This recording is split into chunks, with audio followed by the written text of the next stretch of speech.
Welcome to the Center of Destiny podcast, a sanctuary to amplify visionary perspectives, deepen our shared humanity, and empower the architects of collective destiny. I am your host, Tara Dow. Let's begin. Welcome back, everyone. Today we have our first guest ever, Maurice Harvey Hall, back on the podcast. He is the co-host and the other half of Light Meets Dark, which is taking place in Bali at the end of August. We're just going to dive right in. So thank you first and foremost for being here and having this conversation. Yeah, I'm curious where we're going. Yeah, I'm pretty clear about where I want to go with this. And I just know it's going to be a really full spectrum conversation. So just to be upfront with it, we're going to talk about the multidimensional experience of the shadow in its many different contexts and forms. So one of the gene keys by Richard Rudd, I'll never forget it because it left such an impact on me when I read this. It said, the psychologist calls it neurosis. The quantum physicist calls it frequency. The shaman calls it entity. From the IFS internal family systems lens, we call it parts. And in the streets, we call it vibes. So this is like one of my favorite quotes from the Gene Keys. And I begin the conversation here because there is clearly a merging of these different frameworks and different dimensional views that we'll be taking on this conversation. Now, when we talk about the shadow, especially the collective unconscious or, the shadow that has been with us for so many generations, how could we ever fit it within one podcast? So I want to make it focused. I want to talk today about the part and the somatic imprint and even the entity spirit of dissociation, of avoidance, of numbing and distraction. And I begin the conversation first and foremost, taking you into one of the last medicine ceremonies that I was a part of. It was an incredible ceremony. And what I felt amongst many different places that I went, one of the somatic experiences that the medicine was showing me and allowing me to study really was the somatic experience of dissociation. And I noticed that my body got very small and contorted. It was like the aura is collapsing. I got really tired, drained. And what's really interesting to make note of is that this energy came up as I was making contact with something actually incredibly important, where there was some sort of decision that needed to be made or a choice point upon my path. And honestly, I couldn't think of anything actually more important than this. And it's just interesting to notice how the body, when it's confronted with this level of truth, right, or this level of light or information, there's aspects of ourselves that are bracing for that impact, that don't feel fully safe, allowing us to be with that information, maybe because of all of the discomfort that we would have to feel in the face of that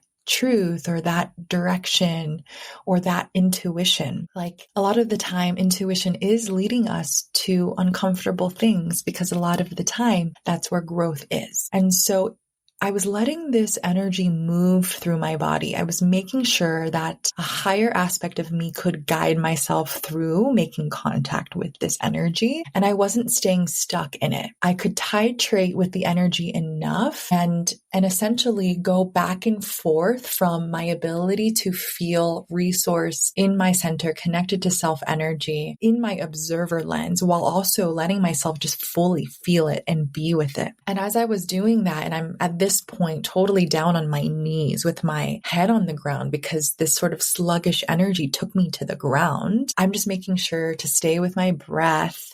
I'm moving the energy through, creating a sense of safety for me to move this energy and keep it moving. And if it had a voice, it would say, this slow, sluggish voice, it would say, it doesn't matter. We don't need to know right now. I'm just so confused. This is all too much. Do I have to? I don't want to. Why do we even care so much? And so that would be the type of voice, right? And if I could give it an essence of behavior, it would look like maybe watching TV for an extended period of time and not even know what I'm putting inside of my mouth and what I'm eating and just totally checking out. And I want to say that there's no bad thing to what I just said, right? We live in a dynamic human experience, and sometimes you just got to veg out with your chips and Netflix. Hey, zero judgment. It's just how much are we going to allow ourselves to be in that pattern at the cost of our dharma, at the cost of our relationships, at the cost of our self-expression, or at the cost of our soul's evolution, right? That's the bigger question. It's the balance and it's the energy behind why we do the things that we do. And are we actually conscious of the why? Or does it feel like this automated response that we're not even in conscious control of? So that's a little bit of nuance there. But essentially, the more avoidant, dissociative feeling was like, I don't want to be here. I don't want to be in my body. I don't want to feel this. Let's just check out and get really comfortable. And that was really enticing. And I was able to study this energy as something that is collective, something that feels like a part inside of all of our own psyches. It is a nervous system response that we feel as different sensations in the body, right? And it's something that a lot of us deal with, and a lot of our ancestors likely had to develop in order to cope with a lot of really challenging things that they didn't have a choice over.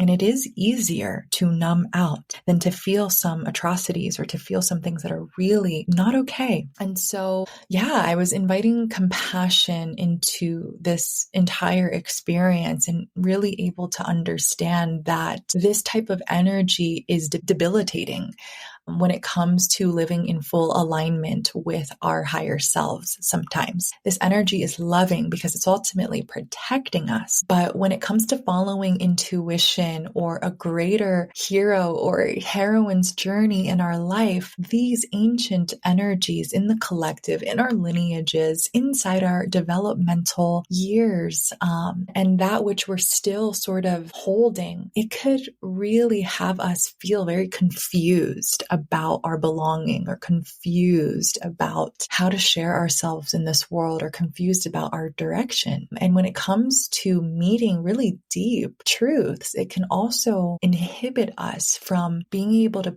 be with the feelings and the emotions that come with meeting that level of truth. Because we're talking about the medicine space, there's like this somatic experience times 100. It's like so amplified. But I noticed that if left unintegrated, left unchecked, or even unaware, because a lot of us that are dissociating are disconnected from our bodies. It doesn't feel safe to be in our bodies. So we live more so from the mind or from outside external influences. Let's just say that dissociation is a survival strategy. It is a trauma response, and it didn't start with you. So likely it was a trauma response that has lived over and over again intergenerationally through your lineage for rightful reasons. And that somewhere has been passed down the lineage because you share an energy field with your ancestors. That's indigenous, deep, ancient knowledge that we've been cut away from in a colonial paradigm, to feel so disconnected from the invisible or the unseen. But it's so natural to understand this multidimensional life. So this was passed down intergenerationally. And let's just hand it over to you, Mo, because how do you want to talk about dissociation, distraction avoidance? Okay. Mo had no idea what we were about to talk about, by the way. Rightio. Yeah. Initially, what was coming to mind is that can we be present with this here and now within our experience to recognize where there is some dissociative capacity within my experience that can sit on the spectrum of dissociation to full dissociation, where I'm, in a sense, totally blacked out. I don't even have any concept of what's going on until I then come back into the embodied experience. And then going to maybe the other side of it, where we've just got distractor parts. Someone's talking and they might be wanting to engage in a depth of conversation which is quite intimate. And as it touches that, then the mind gets distracted. So it's not actually engaging in the depth of the conversation. So people can then start to just wander out of it. And I have seen this with particular people that, they'll only be able to hold the attention of being with somebody for maybe 30 seconds. So it has to be continually updated for that part of the system to stay interested. Or if they're noticing that the conversation's moving towards a sense of intimacy, and when we say a sense of intimacy, we could say, hey, I'm noticing that there's some energy between us that is conflictual in nature. Can I speak about that? And then that can just trigger, in a sense, or activate the part to step back. Well, this is not safe. This is too dangerous. I really can't speak my truth because in the past I've been shut down, that sort of thing. So when we look at dissociation, we've got, full dissociation to even just being distracted parts. But we could then have other parts that come in and try to numb the pain. So, those insecure parts within us.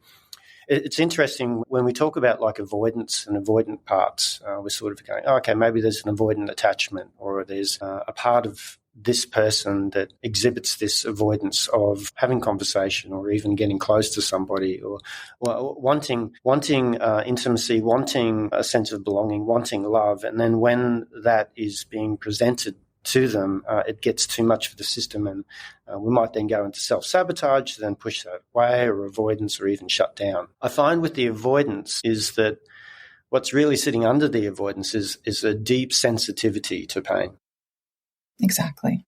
And you could even say it's fed by an anxious attachment. The avoidant attachment is actually fed by the anxious attachment. I'm so anxious that I want this. Each time I've tried to reach out for it, it hasn't been safe, so now I'm going to avoid it. Right. And actually separate myself from it. Yeah. I might need to get far away, or it can show up as like isolation. And then you put spiritual coding on that and it looks like you're on personal retreat, but forever. Yeah.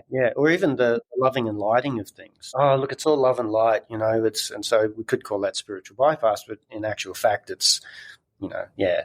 Thank you so much, because I didn't even know we needed to go there, but this is important. I have been tracking and noticing that there are some schools of thought, even spiritual lineages and spiritual culture, that is actually true on one level. It just really lacks our humanness. And even from the lens of like non-dual, sometimes it can also, not provide actual practical or supportive tools for the human experience in a modern context, because when we start to have these big spiritual truths that all of us on this path will eventually get to, okay, there's an impermanence to this. Eventually, this too shall pass. After all, this was somewhat of an illusion or a dream. In the end, it's all an interpretation of your mind, all of these things. And when we begin to use those spiritual truths as a means to cope from feeling the pain or feeling uncomfortable feelings, that's where we get into trouble, because I don't want to say we get into trouble, but there's just a different degree of depth I really feel we can meet our humanity and each other in when we're always going straight to the biggest spiritual truths, but not meeting the layers of humanity or physical reality or physical, the world culture, like the actual culture that we are living in this time. Like when we bring it really down, I really feel the vehicle that will help us go there is compassion. Because if you really have compassion, there is no way you can say that someone else's pain or the atrocity that you witness in this world, all of the injustice, all of like the true darkness in this world, that we can't just like coat that with like it's an illusion, because from one lens it is, but how we actually create more light in this world, a more just, a more balanced, a more loving place, like those of us love and lighting are supposedly here for, is actually to face everything that is not in resonance with that type of love. So it is a soul retrieval. It is an initiation into the underworld. And you cannot go straight to upper world without first going through middle world, underworld, and bringing the light of God and the light of divinity and oneness where it is needed the most. Like that is the path of Yeshua, Jesus. Yeah. He was not love and lighting. He was going straight to the pain. Yes. Yeah. Yeah. And what I'd like to add within that too is that we can also use compassion as a way of bypassing. Okay, tell me.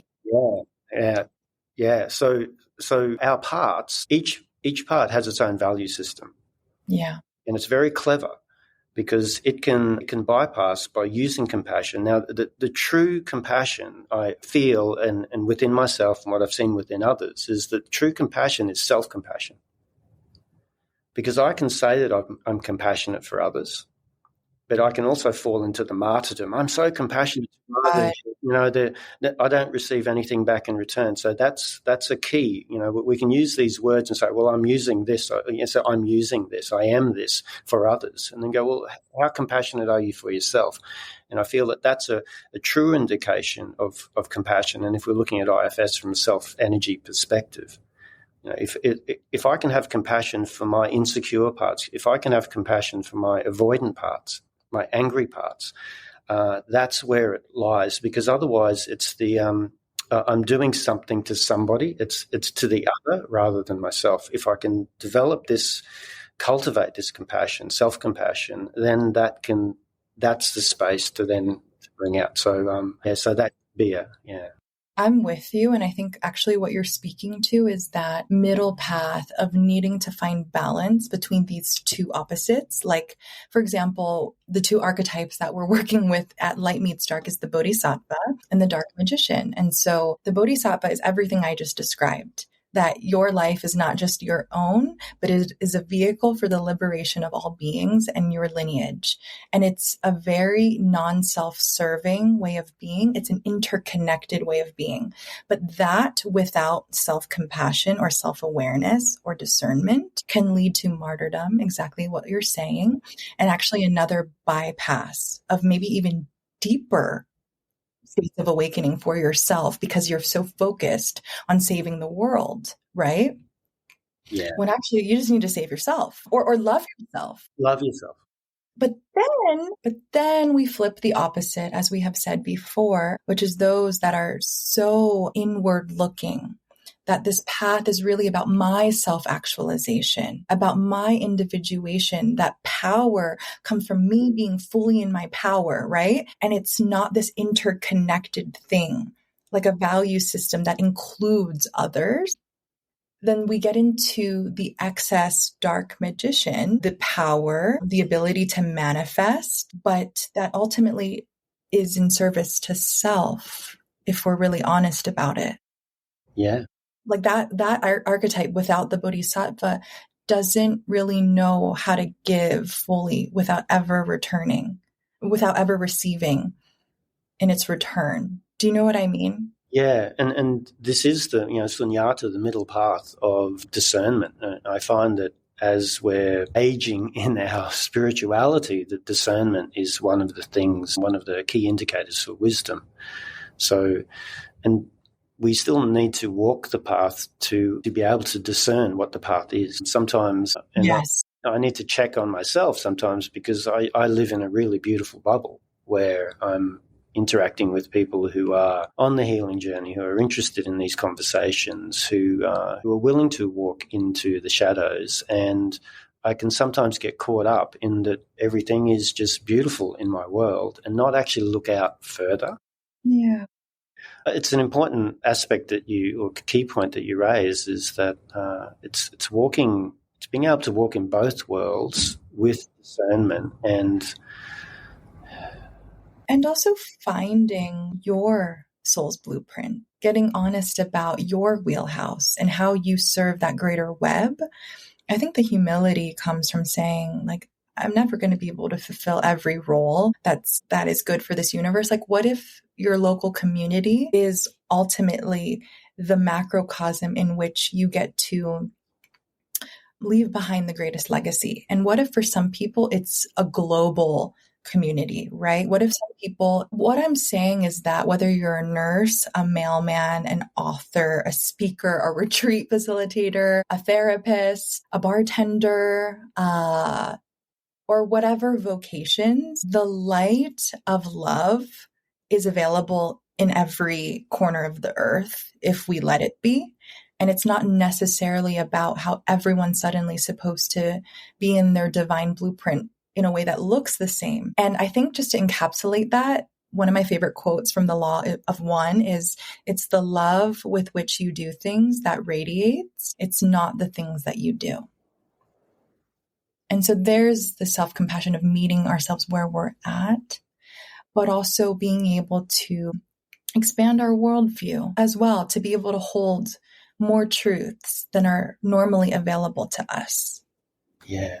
So that capacity of self-energy, if we're looking from an IFS lens. There was something that you said before that I wanted to share, and it comes from Robert Falconer, who's in the IFS network and the IFS community, has a lot of information on YouTube. And he was talking about counteractive healing versus progressive healing. Basically what he's saying with the counteractive healing is very similar to like CBT. So here's a negative cognition. Let's overlay that with a positive cognition and positive affirmations. Yes. And this works quite well for a little while, but we're not actually getting to the actual underlying cause. So this counteractive, and linking that to, I guess, in a sense, these dissociative parts, or these, what I call defenders, strategists, like there's an insecure part, and then this defender sweeps in and goes, I've got an answer for that. If we look at it this way, then we can let go of that. Here's some love and light in the way that looks at it. So it's these other parts that, in a sense, are trying to, in their own subtle ways, disassociate from the pain of the insecure part. So the underlying insecure part doesn't actually get a voice because we're counteractive coming over it all of the time. Whereas what we're finding with IFS and even with like medicine work is that it's showing us the core. We're going into the shadows and then we're meeting it. Even though we've got these other manager parts, want to come and defend and strategize, and they've got really great information. It's first listening to that small part, listening to that very young part that's been screaming out, yelling out, or showing you somatic pain. Hey, I'm here. Can you see me? And once we meet that, and it feels that it's been validated and acknowledged, then it's more open to new information. So we say validate before we educate. Can you give a more practical example of what that process would sound like? Hello, friends. Before we continue onward with this incredible episode, I want you to know of something very special that is taking place at the end of August in the northern mountains of Bali. This is untouched land at an eco-luxury retreat center overlooking the ocean. From August 24th through the 1st, I am co-hosting a ceremonial passageway, a soul-stirring rite of passage-like immersion that will forever impact all of our lives and the purpose that we're here to really embody in this lifetime. So this is all happening during the Balinese celebrations of Ganesha. This is perfectly intentionally timed. Ganesha is the remover of obstacles. So envision our community meeting up in these mountains of Bali. Imagine us coinciding with this powerful celebration of Ganesha and attuning ourselves with the ancestral lands, with the greater prayer that the Balinese are holding, to really be able to discover what removing obstacles actually means for us on an ancestral level, on a soul level, and on an embodiment level. This passageway is for visionaries. It's for artists, creatives, deep thinkers, deep souls, people stepping into their next octave of leadership and artistry. So we're coming together to shed old patterns. We're here to awaken new levels of aliveness and creative life force energy, creative liberation, embodied leadership that will ultimately influence, impact, and expand our purpose, our bodies of work, our love, our community, our confidence, our empowerment, and our our life. If you want to book a free discovery call with me, visit lightmeetsdark.com. And I'm so excited to journey with some of you up in the mountains of Bali. I have a client who is in a new relationship, and we've noticed that she has some protector parts that want to look for red flags, basically, and they want to protect her. She's also got another part that is very intuitive, has great compassion and great empathy, and although the manager part is identifying things as red flags, the intuitive part's saying, hey, this person is hurting, and can we just hold this person and allow them to be in their process? The challenge, though, is that the manager part wants to protect, and it's creating stories to push away. And the intuitive part is really wanting to step forward. And so this is the combination of the push and the pull. Right, because it is valid to have discernment for any time that we're dating, to be able to map out possible obstacles, like to just go willy-nilly and not look at potential red flags is not the best thing to do, not the wisest thing to do. But the issue is that it's more nuanced than that. And we seem to coat people with, they're a red flag, you know? And what I'm hearing from you is that first of all, that's a managerial process with the manager parts. Not to say that that's invalid. That's just where it's coming from. Yes. And what if relationship is a fluid thing? And what if there is actually more possibility and potential than the manager part has access to currently? Like, what if this person does have red flags? And in some cases, some people will never choose to evolve beyond them. But what if just maybe in this relationship, I have some red flags as well as green flags, you have some red flags and green flags. And what if this relationship could possibly be a vehicle to evolve those things together? I'm not saying it is, but in the case that you're still in discovery of whether or not this could be that evolutionary type of relationship, you've got to give enough space for a greater part of yourself to allow for connection, even if the manager is trying to protect you from the connection. Yeah, perfect. And it's really self-energy that can hold a manager if there's enough capacity for self-energy. Now, if we don't have enough capacity, the manager's going to be the one that's going to call the shots. Yeah. There seems to be enough awareness that there's from self-energy that there's two aspects here. And so we, rather than trying to bulldozer over the manager or bulldozer over the intuitive part, we then gave them both a voice. And they're saying, hey, I'm here to protect and I'm concerned about this. Okay, I'm here to connect. And this is what we're seeing. So by giving both parts a voice, we were able to, they were able to hear each other. And we're also able to give new information, because remember the manager parts, they're going off old information. I need to protect. Never ever again will this happen. That's what they're committed to. Yeah. So once we give them more information, new information, they then start to soften. And as they start to soften, there's a suggestion that they are trusting you as self. They're trusting something larger than themselves, the greater system, to be able to guide them and walk with them, as whilst also listening to them. Yeah. So beautiful. Profound. That's an incredible example. Thank you. And I would say it would be the same process if we just come full circle and maybe close with this to come back to the beginning of the conversation around whether we're talking about love or we're talking about purpose, expression, art, business, whatever it might be. We might face parts of ourselves that are really protecting us from feeling, whether that's feeling scared of a risk or feeling like totally surrendering uncertainty to something outside of you, right? Because some of our manager parts are always trying to keep you in certainty because it's afraid of uncertainty. Yes. Yeah, and no matter what examples we bring to the surface about dissociation or avoidance, essentially what we're saying is that we don't feel safe in our bodies to feel something fully, or we don't feel safe to walk in the direction that maybe our intuition or a higher knowing in us wants to guide us towards, which is why we have incarnations. It's hilarious when you put it that way, but think about it. Like, why would we be in the wheel of samsara over and over again? Because there's more to learn, and I don't even want to quote that in a way of, I feel like it's more neutral than what I'm saying. The wheel of samsara and karma, but that's a whole other conversation. It's just that within karma, within wounding that has lived intergenerationally, there might have been moments where your ancestor or a past version of you in a different incarnation needed to say something, and it was never safe for you to say it. Maybe there is an innate intelligence that can only come through you, and it is your divine design to let that thing live through you.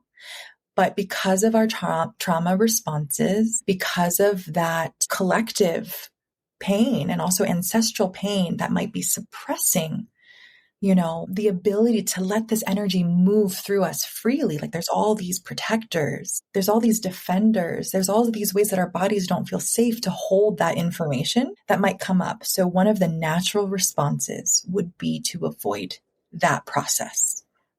And in a world that is designed to, not designed to, but in a world where there is these certain energies that actually feed off of dissociation, that feed off of the avoidance, the distraction. Because if we're distracted and we're numb, then our attention is turned in a different direction, right? For whatever ways we want to name that, and maybe you could speak to a little bit of that energy. But let's just say that it's not just those parts that are helping you avoid that benefit from it. Like, there's other energies in this world that benefit from the distraction, the numbing, and that might even show up as addiction.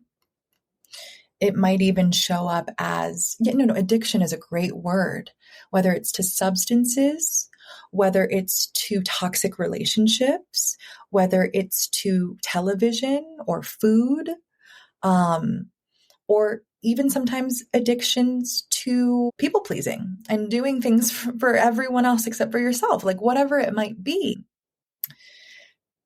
Everything you've said about your client and how she would be with that is to bring the light of self energy to all of these conflicting parts, the intuition, the higher self, the protector parts, right? And what I would say too is that you want to create an ecosystem within your body, within your environment, within your relational field, where it's safe enough for you to feel, and it's safe enough for you to address what is most hard to address. Because when we don't feel resourced and we're bringing that trauma response, it's because just like a kid who doesn't have securely attached parents to love them unconditionally no matter what, like a kid who never experienced love as a threat, then you'd have a capacity in your body and your nervous system to take risks, to make mistakes, to face the possibility of failure without it feeling like a death sentence or that you'll be exiled or persecuted, right? Because we're human beings and we're meant to be able to make mistakes. All of this is a trial and error. And everything we're saying is still our ideas, right? And it's not omniscient truth. So inherently, we live in a very fluid reality, right? And in fluidity, we are flexible. And where we get stuck is where we get really stiff and fixed. Things don't become flexible, So, wow, that was a lot to agree with you and bring my lens into it. Is there anything you want to say about that? Yeah, and just really commenting on addiction, I find addiction really an interesting experience. From Johann Hari's research, what addiction is connecting, trying to connect to love. So ultimately these addictive parts are wanting to connect. Yes. Whether it be alcohol, whether it be through sex, whether it be through consuming social media to get this dopamine fix, oxytocin, it's these parts that they think that this is the way that they need to act and behave and speak to connect. And at some point within the person's life, that's the way that they could. Now there's more information, and we just need to be able to give those parts new information that there's other ways to connect, other ways of being loved. And when we start to develop more and more self-energy, we start to feel safer within ourselves, safer within our relationships, safer within our community. And then we then start to notice that these addictive behaviours then start to dial down, because they don't have to be so active, that there's another way. So there's, through this process, we're noticing the old ways, old patterns, old dialogue, and we're acknowledging, and then we're updating. And that's where we then start. That is so profound. Thank you. Yes. And just to where my head started going in the planetary macro, like mirror of what you're saying. And another example of that would be like prisoners, right? In an old paradigm, the way that you deal with a perpetrator or the way that you deal with a criminal is that you take them far, far away, you punish them, torture them, right? You make them absolutely evil and bad. And I'm not saying they didn't do evil and bad things, and some of them didn't. But in a new paradigm, what we're realizing is that there's no solution that really comes with punishing someone into healing, right? And actually, they're probably going to try to escape, and that happens sometimes. And if not, that energy will continue to be as it is far beyond this lifetime for them. And that collective imprint will still be here. There's no transmutation or alchemy when you try to get rid of the problem in that way. But then you have these new programs of bringing meditation, bringing breath work, bringing relating skills, and whatever it is that people are doing right now to offer support systems, to offer education, and not even like sounding like that way, just to offer a means to spend that time that they've been given in a way that is actually generative and healing. And that's giving new information, right? It's the same thing that you're saying, but from a macro lens. Yeah. Yeah. Yeah. Beautiful. Well, I am so grateful for this conversation. Always a pleasure, brother. So grateful. And for those that have tuned in and are resonating with this, we have a few spaces left for Light Meets Dark, August 24th through the 1st in the northern mountains of Bali. If you liked this, there's going to be this plus like amenities and just nourishment and gorgeousness and so much more. And whenever you catch this episode in space and time, we deeply appreciate you. Thank you so much for being here. And it's a real gift to talk about these complexities of the human experience and to resonate with listeners like you in these same contemplations and perspectives.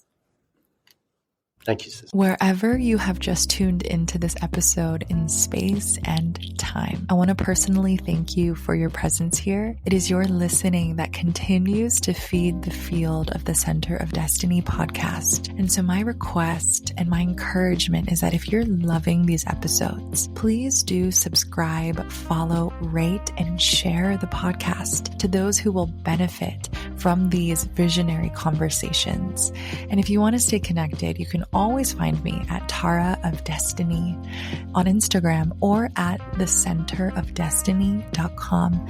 Would love to connect with some of you on a more personal level and deepen in my ability to support you upon your path. So much love to all listeners, and thank you so much for meeting me in this dimension.